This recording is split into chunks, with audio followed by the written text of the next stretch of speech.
Hello students, welcome to my YouTube channel. बेटा आज हम सब्जेक्ट एंड प्रेडिकेट पढ़ने वाले हैं। ये क्लास 4th का chapter number 5 and page number 11। Okay, तो ये एक रिक्वेस्टेड वीडियो है। थैंक यू सो मच जिन्होंने मुझे बताया कि इस पे मुझे बनाना है वीडियो। देखिए, सब्जेक्ट एंड प्रेडिकेट, जैसे सब्जेक्ट और प्रेडिकेट क्या होता है, सबसे पहले इसके बारे में आपको जानना ज़रूरी है। ठीक है, तो जैसे सब्जेक्ट, जैसे यहाँ पर चिल्ड्रन प्ले, तो सब्जेक्ट क्या होता है? जो काम को करता है, मतलब जो पूरा सेंटेंस जिसके ऊपर डिपेंड करता है। तो यहाँ पे क्या है? Children play. अच्छा, मैं चिल्ड्रन को हाइड कर दूं, मैंने बस प्ले दिखा दिया तो क्या समझ में आएगा कौन प्ले कर रहा है? नहीं समझ में आएगा ना आपको। तो चिल्ड्रन ये हो गया आपका सब्जेक्ट एंड प्ले क्या हो गया आपका? प्रेडिकेट। ओके, समझ में आया? अच्छा, अब देखो बेटा, ये प्ले लिखा हुआ है ना, प्ले क्या है? एक वर्ब है। ठीक है, अब वर्ब के बाद ही देखो, जो फर्स्ट में आपका सब्जेक्ट आता है और बाद में आपके प्रेडिकेट आते हैं। कैसे आप उन दोनों के बीच में अंतर करेंगे? देखिए, हेल्पिंग वर्ब या मेन वर्ब जब आते हैं ना, उसके बाद से प्रेडिकेट स्टार्ट हो जाता है। ठीक है, तो यहाँ पे सब्जेक्ट कौन हो गया? चिल्ड्रन हो गया, एंड प्रेडिकेट क्या हो गया? प्ले हो गया। इससे पहले मैं आपको एक चीज बताना चाहूंगी। आपको वर्ब के बारे में पता है कि वर्ब क्या होता है? हाँ, verb is a doing action. जो भी हम एक्शन, जो काम करते हैं ना, उसी को हम वर्ब बोलते हैं। ठीक है, जैसे क्या हो सकता है? Example, read, right, learn. ठीक है, ऐसे और भी एग्जाम्पल्स हैं। ठीक है, थिंक, ये सारे एग्जाम्पल्स। ठीक है, अब इसका देखो, यहां से आपको क्या समझ में आया? ये वर्ब है। वर्ब क्या होते हैं? डूइंग एक्शन, जो हम काम करते हैं उस सबको हम वर्ब बोलते हैं। ठीक है, क्यों मैं ये वर्ब बता रही हूँ? क्योंकि वर्ब से ही आप प्रेडिकेट निकालोगे। और एक हेल्पिंग वर्ब होता है, उसको बोलते हैं बेटा ऑक्सिलरी वर्ब। ठीक है, तो हेल्पिंग वर्ब क्या होते हैं? देखिए, हेल्पिंग वर्ब क्या होते हैं? हेल्पिंग वर्ब होते हैं बी फॉर्म ऑफ वर्ब होते हैं, जैसे is, am, are, was, were, will, shall। ठीक है, will, shall, ये सारे क्या होते हैं बेटा? हेल्पिंग वर्ब होते हैं। ओके, तो जब आपको ये समझ में आ जाएगा कि helping verb is, am, are, was, were, has, have, had, ये सारे होते हैं हेल्पिंग वर्ब। क्या करते हैं? ये वर्ब की, मेन वर्ब की हेल्प करते हैं। ठीक है, तो क्यों मैं ये आपको बता रही हूँ? क्योंकि इसी के बाद देखो बेटा, जब हम सेंटेंस में यही देखते हैं ना कि कहाँ पे वर्ब स्टार्ट हो रहा है, उसी के बाद से प्रेडिकेट हो जाता है। जैसे देखो, यहाँ पे चिल्ड्रन है, चिल्ड्रन क्या हो गया आपका? सब्जेक्ट है ना, तो सब्जेक्ट की जगह क्या लिख दोगे आप? चिल्ड्रन। ठीक है, काम कौन कर रहा है? चिल्ड्रन कर रहा है। ठीक है, चिल्ड्रन। और यहाँ पे वर्ब क्या दिख रहा है आपको? प्ले। तो प्रेडिकेट में क्या हो जाएगा? प्ले, है ना। प्रेडिकेट में क्या चीजें होती हैं? देखो, हेल्पिंग वर्ब और मेन वर्ब के बाद आपको क्या सेंटेंस में क्या ढूंढना है? आपको वर्ब ढूंढना है कि वर्ब कहाँ पे है। ठीक है, उसके बाद से प्रेडिकेट आपका स्टार्ट हो जाता है। समझ में आया? एक चीज और ध्यान दीजिए, यहाँ पे सब्जेक्ट जो है सिर्फ एक वर्ड है, चिल्ड्रन, चिल्ड्रन, और प्रेडिकेट में एक ही वर्ड आ गया यहाँ पे, प्ले। लेकिन सभी सेंटेंस में ऐसा नहीं होता है। Okay,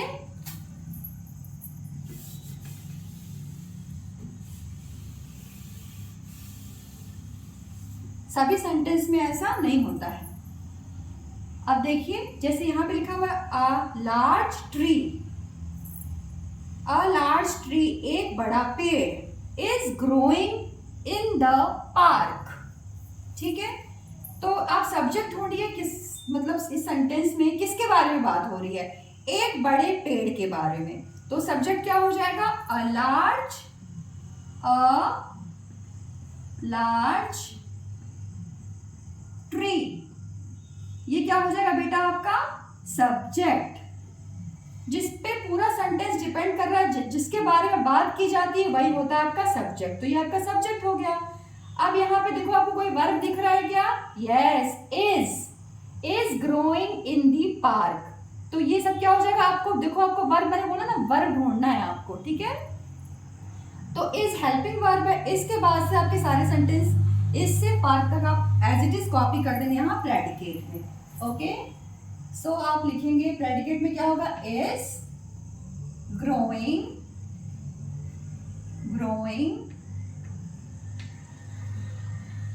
in the park. ये क्या हो जाएगा बेटा आपका? प्रेडिकेट। ओके, अब देखिए यहाँ इन दोनों सेंटेंस में वो क्या डिफरेंस दिखाई दिया। देखो यहाँ पे सब्जेक्ट सिर्फ एक ही था, यहाँ पे प्रेडिकेट सिर्फ एक ही था।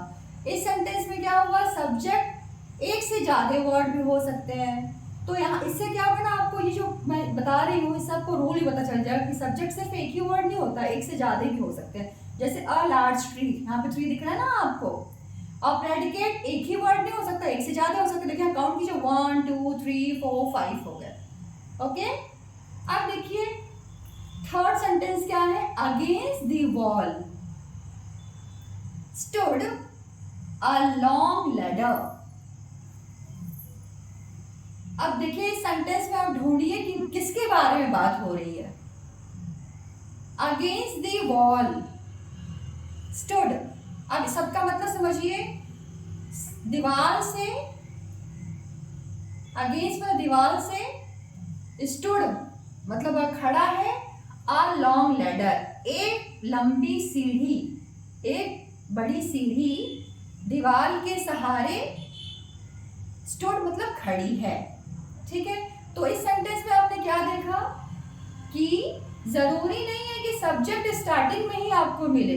कभी कभी क्या होगा ना, ये सेंटेंस जो सब्जेक्ट है आपको एंड ऑफ द सेंटेंस दिखाई देगा। देखिए वही चीज यहाँ पे हुआ ना, अ लॉन्ग लैडर, है ना। अब ये अ लॉन्ग लैडर एक लंबी सीढ़ी, तो ध्यान समझ में आ गया। थर्ड क्या रूल है कि जरूरी नहीं है कि आपको सब्जेक्ट यहीं सामने ही दिख जाए फर्स्ट सेंटेंस में ही, वो लास्ट में भी दिख सकता है। तो आप सब्जेक्ट में क्या लिखोगे? अ लॉन्ग लैडर एक लंबी सीढ़ी। ओके, एक लंबी सीढ़ी, ये क्या हो गया आपका सब्जेक्ट। अब प्रेडिकेट क्या होगा? तो मैंने आपको क्या समझाया था कि हम हमेशा क्या होता है, वर्ब के बाद ही हम प्रेडिकेट स्टार्ट करते हैं। तो इस सेंटेंस में आपको बेटा वर्ब कहाँ दिख रहा है? ये स्टूड, खड़ी है, तो ये स्टूड। तो आप पहले क्या लिखोगे? आप लिखोगे स्टूड, ठीक है। सब्जेक्ट के बाद तुरंत हम वर्ब लिखते हैं, ठीक है, क्योंकि यहाँ पे हेल्पिंग वर्ब कुछ नहीं है, तो कोई बात नहीं, ये है ना आपका मेन वर्ब। तो यहाँ पे आप लिखोगे stood, stood against the wall, against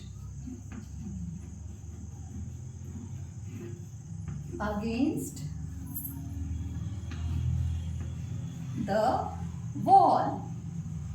okay, ये आपका प्रेडिकेट हो गया, राइट। फुल स्टॉप की कोई नीड नहीं है।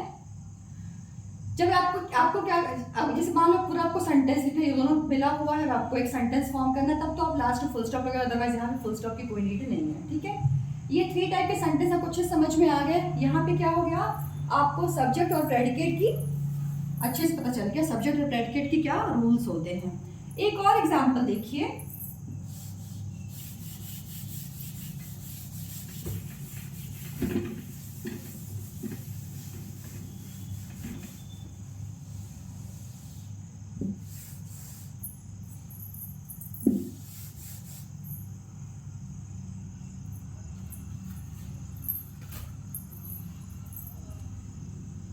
ये फोर्थ है, वॉश योर हैंड,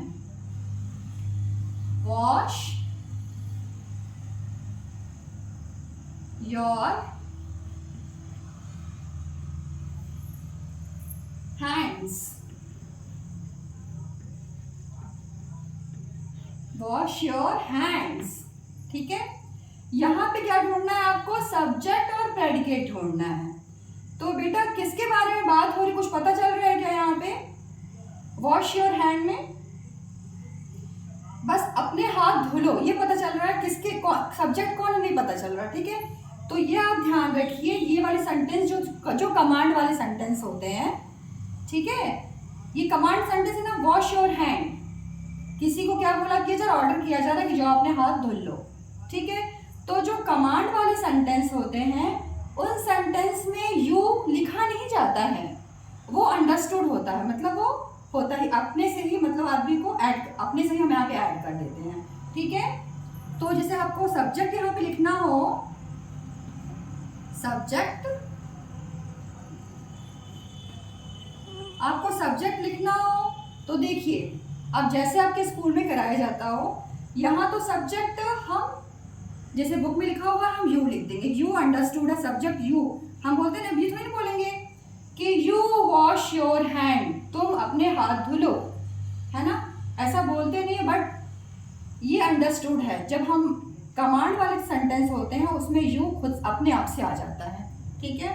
तो ये आपका सब्जेक्ट हो जाएगा। एंड प्रेडिकेट क्या होगा, प्रेडिकेट क्या होगा बताइए, प्रेडिकेट, मैंने क्या बोला था आपको, प्रेडिकेट में वर्ब के बाद से स्टार्ट होता है, तो wash your hands, okay, wash your hands, okay.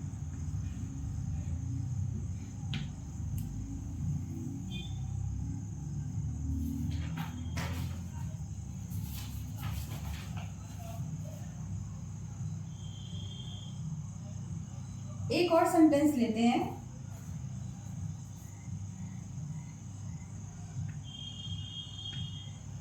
ये कमांड से रिलेटेड है, ओके।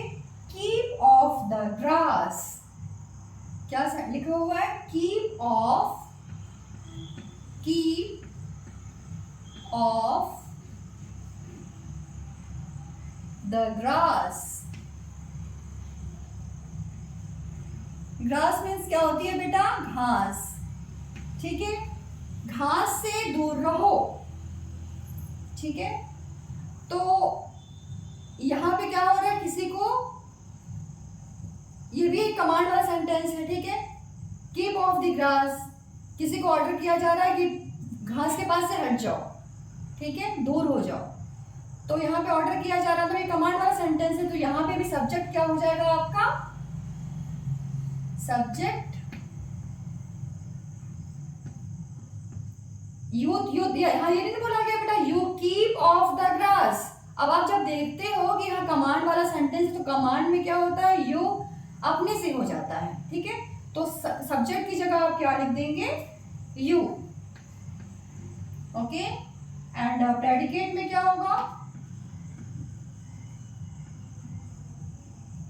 प्रेडिकेट, देखिए प्रेडिकेट में जो ये सेंटेंस है कीप ऑफ, ये क्या है, एक वर्ब है, ओके, दूर रहो, keep of the grass,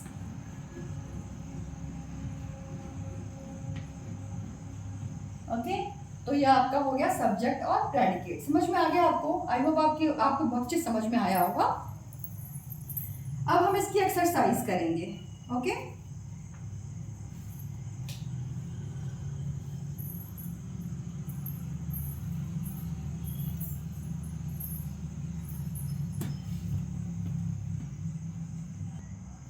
now come to exercise. अब देखिए यहाँ पे क्या लिखा हुआ है, underline the subject in the following sentence. अब यहाँ पे कुछ सेंटेंस गिवन है, उसमें क्या करना है आपको, सब्जेक्ट को अंडरलाइन करना है, ठीक है। सब्जेक्ट मीन्स क्या होता है, जिसके बारे में बात की जा रही है, ठीक है। तो क्या लिखा हुआ देखिए, the travellers stopped several times to take refreshment. जो ट्रैवलर्स हैं वो रोकते हैं बहुत, सेवरल टाइम्स मतलब बहुत बार, रिफ्रेशमेंट के लिए, कि लोग कुछ खाना खा लें, ठीक है। जैसे आप कभी ट्रैवल करते होगे तो जब आप जाते होगे तो ट्रैवलर्स रुकते हैं ना रास्ते में, अगर ट्रैवलर आप बस में बैठे हो तो, ठीक है। तो वही चीज़ यहाँ पे बेटा गिवन है। तो किसके बारे में स्टोरी, मतलब ये जो सेंटेंस है वो किसके बारे में है? द ट्रैवलर्स, ठीक है। सब्जेक्ट ही आपको पता लगाना है, तो पता चल गया ना। देखो इसके बाद तुरंत क्या लिखा हुआ है? स्टॉप्ड लिखा हुआ है। तो स्टॉप्ड ये वर्ब हो गया, तो वर्ब से पहले क्या होते हैं? सब्जेक्ट। लेकिन सभी में नहीं होते हैं, आप ध्यान रखना, ठीक है। आप जब पूरे अच्छे से पढ़ लोगे सबके बारे में समझ में आपको आ जाएगा हर वर्ड की मीनिंग, फिर आप पता कर सकते हैं कि द ट्रैवलर्स क्या है। ये द ट्रैवलर्स ये सब्जेक्ट है। ओके, आ रहा है समझ में आपको? Very good. All the members of the team played well. अब यहाँ पे आप ढूंढिए सबसे पहले वर्ब कहाँ है। जैसे आपको सब्जेक्ट प्रेडिकेट ढूंढना होता है ना, तो सबसे पहले आप वर्ब देखा करो कि वर्ब कहाँ है। तो all the members of the team played well, तो यहाँ पे प्लेड है बेटा वर्ब, ठीक है। वेल अच्छे से खेला, ये ठीक है। अब प्लेड से पहले क्या लिखा हुआ है? All the members of the team, तो ये यहाँ पूरा ये यहाँ तक होगा all the members of the team. पूरे मेंबर्स जो टीम के मेंबर्स हैं उनके बारे में बात हो रही है कि उन्होंने बहुत अच्छा खेला। तो मैंने क्या बोला कि जब आपको ढूंढना होता है ना सब्जेक्ट प्रेडिकेट, मतलब सब्जेक्ट यहाँ फाइंड आउट करना है आपको, तो आप देख लिया करो हेल्पिंग वर्ब या मेन वर्ब है क्या, यहाँ दिख गया ना, तो उससे पहले आपके सब्जेक्ट हो जाएंगे। यह समझ में आ गया? उसके बाद आप देख लिया करो हाँ सही है ना। ओके, 2 बार आप चेक कर लिया करो, राइट बेटा। अब देखिए यहाँ पे क्या लिखा हुआ है, third sentence, against the wall stood a long ladder. अभी मैंने आपको समझाया एग्जाम्पल में, है ना। तो देखिए यहाँ पे क्या है, against the wall stood, stood मतलब खड़ी है दीवार के सहारे, अ लॉन्ग लैडर एक लंबी सीढ़ी। तो किसके बारे में बात हो रही है? एक लंबी सीढ़ी के बारे में, ठीक है। तो मैंने क्या आपको बताया था, ज़रूरी नहीं सब्जेक्ट स्टार्टिंग में ही हो, कभी कभी at end of the sentence भी होता है। तो ये देखो अ लॉन्ग लैडर, ये आपका सब्जेक्ट हो जाएगा। ओके, ये फिर देखिए अब यहाँ देख लेना बेटा, आप स्टूड ढूंढ लो, स्टूड के इधर उधर वाले सेंटेंस देख लो, ठीक है। तो अगेंस्ट द वॉल कुछ समझ में नहीं आ रहा ना, ये तो कुछ लगने ना किसके बारे में बात हो रही है बड़ी सीढ़ी के, तो ये आपका सब्जेक्ट हो जाएगा, ठीक है। आप देखो फिर क्या लिखा हुआ है, fourth, the leader of the party went alone to the top. अब वेंट, सबसे पहले आप ना सेंटेंस जब आपको मिलता है तो उसमें आप वर्ब देख लो, वर्ब कहाँ, ये वेंट आपको वर्ब दिख गया, ठीक है। अलोन टू द टॉप, ये तो कोई काम हो रहा है, तो कौन कर रहा है? The leader of the party, तो ये आपका क्या हो जाएगा बेटा? सब्जेक्ट। जो काम को करता है ना वो होता है सब्जेक्ट, तो the leader of the party, ये पूरा हो गया, समझ में आया आपको। फिर देखिए फिफ्थ क्या है, my ambition is to become a heart surgeon. मेरा एम्बिशन मतलब इच्छा है, ठीक है, कि क्या बनूँ मैं? To become a heart surgeon, हृदय का सर्जन बनूँ। तो यहाँ पे क्या दिख रहा है, किसका एम्बिशन है? My ambition. फिर इस सबसे पहले आप पूरा सेंटेंस में देख लिया करो कहाँ वर्ब दिख रहा है, तो यहाँ हेल्पिंग वर्ब दिख गया, आपको दिख गया ना बेटा। यहाँ समझ में आ गया मेरा एम्बिशन, तो मेरा एम्बिशन, तो ये आपको सब्जेक्ट हो गया, और to become a heart surgeon ये आपका प्रेडिकेट हो गया। तो आपको क्या करना है? मेंशन सब्जेक्ट, तो ये हो गया my ambition. Okay, these children favourite indoor game is chess. तो इस पूरे सेंटेंस में देखो आपको कहाँ हेल्पिंग वर्ब या मेन वर्ब कुछ दिख रहा है क्या? यस, इज दिख रहा है ना बेटा, वेरी गुड। अब देखो ये दिख रहा है आपको, तो अब यहाँ से देखो दीज चिल्ड्रन, ये बच्चे का फेवरेट इंडोर गेम है, तो ये यहाँ से लेके देखो ये पूरा सेंटेंस आपका सब्जेक्ट हो जाएगा। ये देखो यहाँ तक पूरा सब्जेक्ट गेम तक हो जाएगा। फिर इस ये आपका हेल्पिंग वर्ब हो गया, फिर चेस ये कर रहे हैं, तो जो काम करते हैं वो आपका प्रेडिकेट होता है, बाकी आपके सारे सब्जेक्ट होते हैं। तो आप परेशान मत होना कि इतना लंबा यहाँ से यहाँ तक सब्जेक्ट हो गया और प्रेडिकेट इतना थोड़ा सा एक ही वर्ड का, क्योंकि मैंने आपको स्टार्टिंग बताया ना कभी कभी सब्जेक्ट प्रेडिकेट भी 1 वर्ड के हो सकते हैं, ठीक है। तो समझ ध्यान से करना आपको ना, ये सेंटेंस जब आप देखते हो तो उसमें आप फटाफट पहले वर्ब ढूंढा करो कि हेल्पिंग वर्ब दिख रहा है, मेन वर्ब कुछ दिख रहा है क्या। उसके बाद सिर्फ सेंटेंस के राइट और लेफ्ट साइड में देख लिया करो। समझ में आ गया आपको। फिर देखिए 7th क्या है, do not speak ill of anyone. अब इसका क्या मतलब हुआ, देखिए इसका मतलब ये हुआ कि किसी के बारे में बुरा मत बोलो। डू नॉट स्पीक, किसी के बारे में इल ऑफ एनीवन, बुरा नहीं बोलो।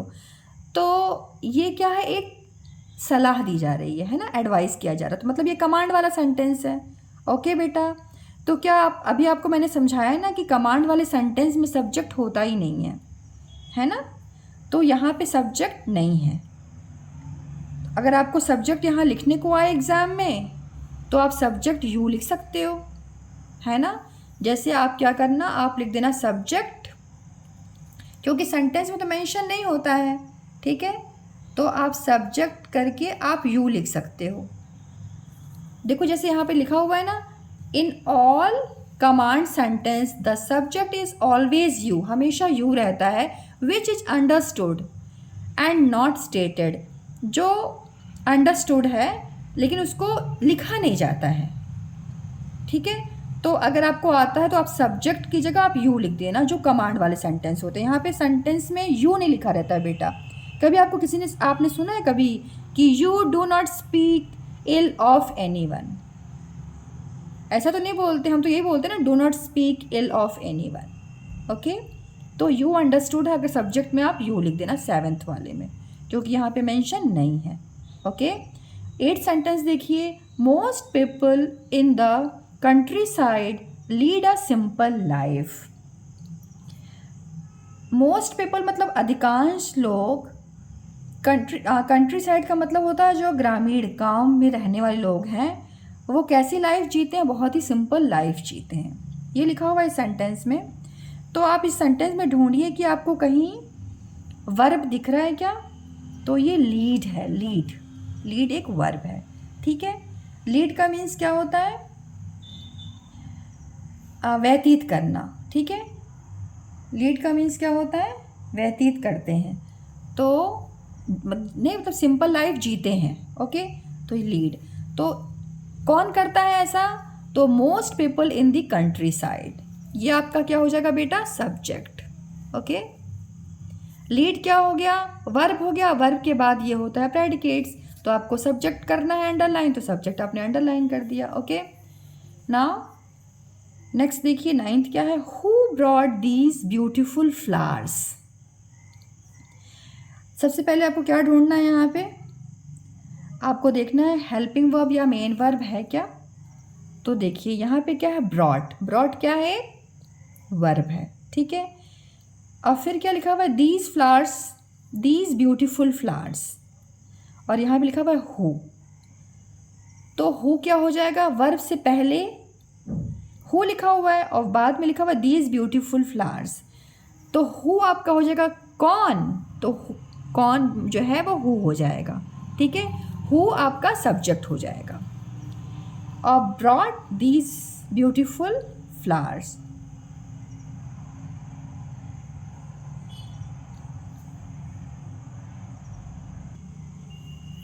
ओके, ये सब प्रेडिकेट है, ये हु आपका सब्जेक्ट हो जाएगा, राइट।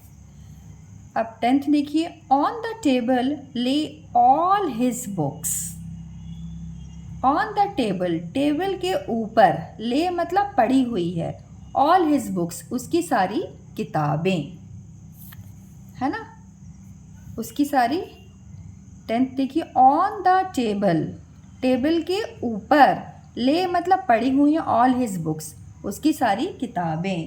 तो यहाँ पे सब्जेक्ट आपको क्या दिख रहा है बेटा, ऑल हिज बुक्स, ठीक है। ऑल हिज बुक्स ये आपका हो जाएगा सब्जेक्ट, ऑल हिज बुक्स, ठीक है बेटा।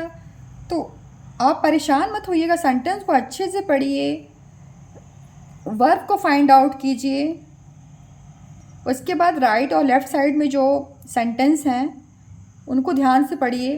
फिर आप देखिए किसके बारे में बात हो रही है, तो वो आपका सब्जेक्ट हो जाएगा। ओके, ऐसे सो सिंपल है, आप थोड़ा ध्यान देंगे आपको समझ में आ जाएगा। ओके, नाउ नेक्स्ट क्वेश्चन देखिए क्या लिखा हुआ है। Supply the subject in the following sentence. If no subject is needed, just put cross. अब यहाँ पे क्या करना है, आपको सब्जेक्ट फिल करना है, ठीक है। और ये भी बोल रहा है जहाँ पे सब्जेक्ट नहीं होगा ना वहाँ पे आप क्रॉस पुट कर देना। तो सब्जेक्ट कहाँ पे नहीं होता, आपने अभी पढ़ा ना, कमांड वाले जो सेंटेंस होते हैं, मतलब जिन सेंटेंस में हम एडवाइस कोई करता रहता है या रिक्वेस्ट किया या ऑर्डर किया, तो वो सेंटेंस में क्या होता है, यू नहीं होता है, ठीक है। तो वहाँ पे मतलब आपको क्रॉस कर देना है, सिंपल है ना। अब आप देखिए क्वेश्चंस को ध्यान से। Dash lives in a den, den में कौन रहता है, सभी बच्चे लिख देंगे lion lives in a den, right है। लेकिन आप थोड़ा उनसे अलग लिखिए, आप क्या लिख सकते हैं, आप लिख दीजिए बियर, BEAR, बियर, भालू। सब बच्चों से थोड़ा अलग, क्योंकि सारे बच्चे लॉयन लिखेंगे, है ना। Dash are fond of eating carrots, carrot खाना किसको पसंद है, रैबिट्स। जब स्पेलिंग आप लिखते हैं तो स्पेलिंग को थोड़ा बोल बोल के लिखा कीजिए, बच्चे क्या है ना एक आध लेटर छोड़ देते हैं तो उससे उनको नंबर कट जाता है, तो ध्यान रखिए बोल के लिखा कीजिए, RABBITS, rabbits. Okay, dash is the capital of China, China की कैपिटल कौन है, तो ये तो आपको याद ही करना पड़ेगा, बीजिंग है। ओके, स्पेलिंग क्या है, BEIJING,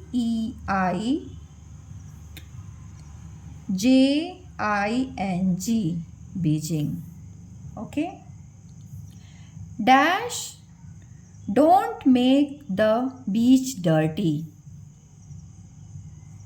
don't make the beach dirty, beach को गंदा मत करो। तो ये क्या है एक बेटा, ये एक कमांड वाला सेंटेंस है। ओके, तो यहाँ पे उन्होंने क्या बोला, जहाँ पे कमांड, जहाँ पे सब्जेक्ट नहीं मिला आप वहाँ पे क्या कर देना, क्रॉस पुट कर देना। ओके,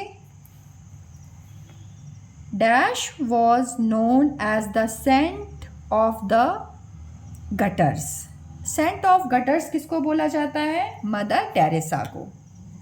मदर की spelling MOTHER, mother, Teresa TERESA,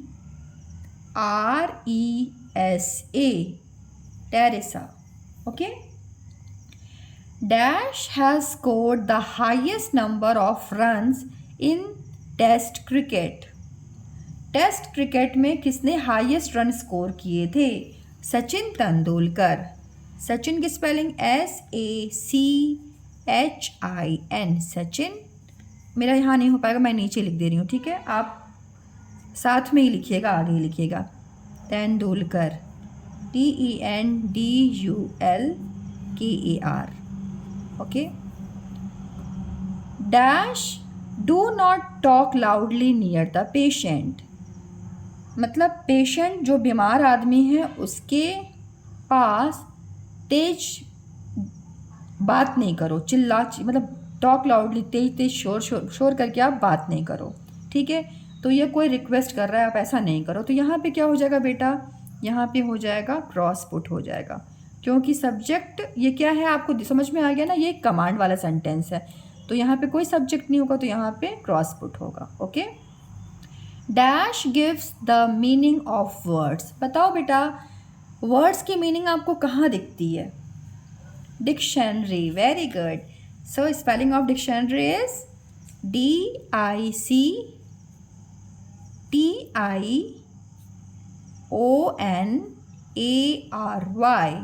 dictionary. Okay, dash is celebrated on 5 September, 5 September को क्या सेलिब्रेट किया जाता है, teachers day, TEACHER, apostrophe S लगा देना एंड डे। मैं क्यों स्पेलिंग को स्पेल कर रही हूँ, क्योंकि बच्चों को मैं देखती हूँ ना, उनको आता रहता है तो भी उनसे मिस्टेक हो जाती है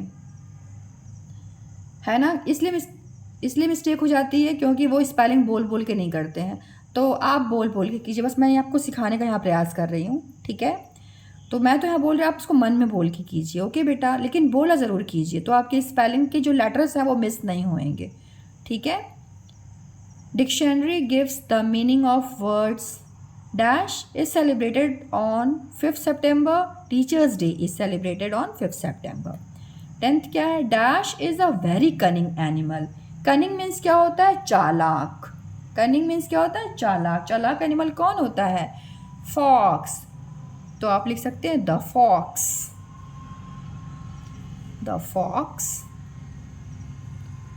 फॉक्स जो होता है चालाक एनिमल होता है, ओके। नेक्स्ट क्वेश्चन देखिए करते हैं, क्या लिखा हुआ है, supply the predicate in the following sentence. अब ये जो सेंटेंस है यहाँ पे आपको सब्जेक्ट गिवन है और आपको क्या करना है, प्रेडिकेट लिखना है, ओके। तो ध्यान में क्या रखना है, सब्जेक्ट तो आपको गिवन है, आपको स्टार्ट कहाँ से करना है, या तो हेल्पिंग वर्ब या मेन वर्ब से आपको स्टार्ट करना है, ठीक है। इस चीज़ को ध्यान में रख के आप इसको बनाइए। क्या लिखा हुआ है, the Republic day. The Republic day आप ये लिख सकते हैं is celebrated on 26 of January. चाहे तो आप इतना बड़ा सेंटेंस लिख दीजिए, चाहे तो लिख दीजिए the Republic day parade, PARADE parade, okay. The Himalayas. अब द हिमालयाज आर, देखिए मैंने यहाँ लिखा ना बेटा, यहाँ पे मैंने क्या किया, डायरेक्ट वर्ब डाल दिया, ठीक है, परेड लिख दिया। यहाँ पे मैं सेंटेंस बना रही हूँ, मैंने लिखा are home to diverse flora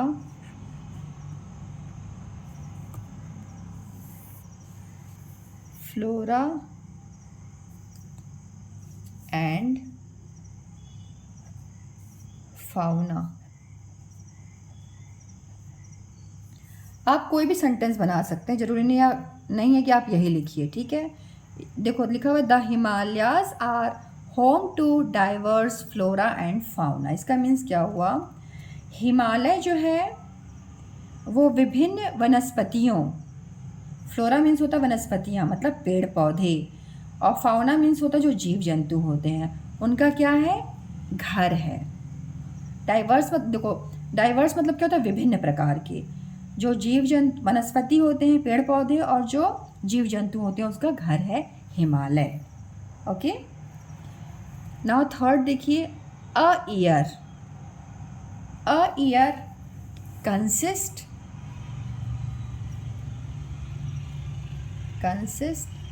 spelling बोल बोल के लिखना आप, देखो CON कन SISTS कंसिस्ट ऑफ 12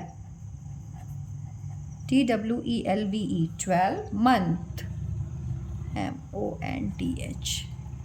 आप बोल के लिखते हो तो देखना आप, अगर आप ये कर लोगे ना, बोल के लिखने लगोगे तो आपका कभी भी मिस्टेक नहीं होगा स्पेलिंग का बेटा, ओके। अब देखिए फोर्थ क्या है, she has a beautiful doll, BEAUTI beauty FUL full doll, okay. The Bible is the Holi book of Christians, CHRISTIANS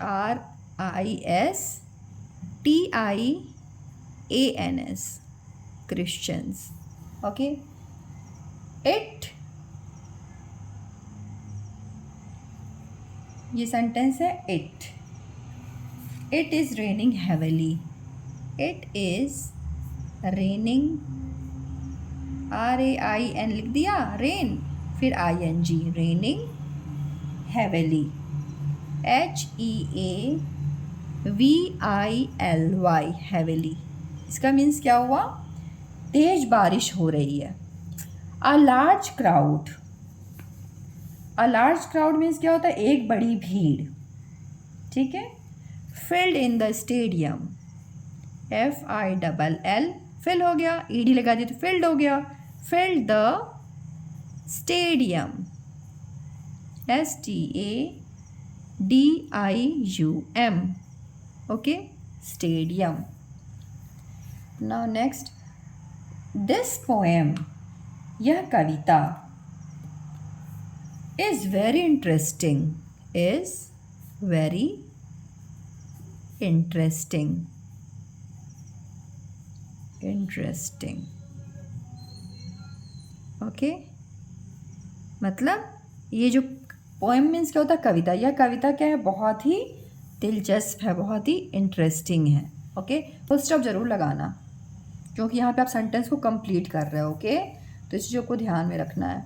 the forest, forest means क्या होता है, जंगल। द फॉरेस्ट इज, ध्यान दे रहे हो आप एक चीज़ को, जब सब्जेक्ट के बारे में मैंने क्या, या तो हेल्पिंग वर्ब लगा दिया या तो मेन वर्ब लगा दिया, बट लगाया ज़रूर है, ठीक है, क्योंकि प्रेडिकेट तभी स्टार्ट होता है। यहाँ पे इज़ दिख रहा है ना आपको, यहाँ पे देखो इज़ है, यहाँ पे फील्ड, इज़, यहाँ पे has, consist main verb, are यहाँ पे तो मेन वर्ब डाल दिया, ठीक है। तो इस चीज़ को ध्यान रखना, आप हेल्पिंग वर्ब या मेन वर्ब से ही प्रेडिकेट स्टार्ट होते हैं, okay. The forest is dense, DENSE, dense, मतलब जो जंगल है वो क्या है, घना है। The English question paper is comprehensive, COM, PRE, pre, hen, HEN, hen, sive, SIVE, sive. जब ऐसे आप वर्ड्स को ब्रेक कर करके लिखोगे ना बेटा, जैसे बोलने बनाए com, COM, com, PRE, pre, HEN, hen, SIVE, सिव, तो आप राइट भी लिखोगे और आपसे मिस्टेक भी नहीं होगी, okay. So thank you so much for watching my videos, students, and thank you to motivate me. Thank you so much.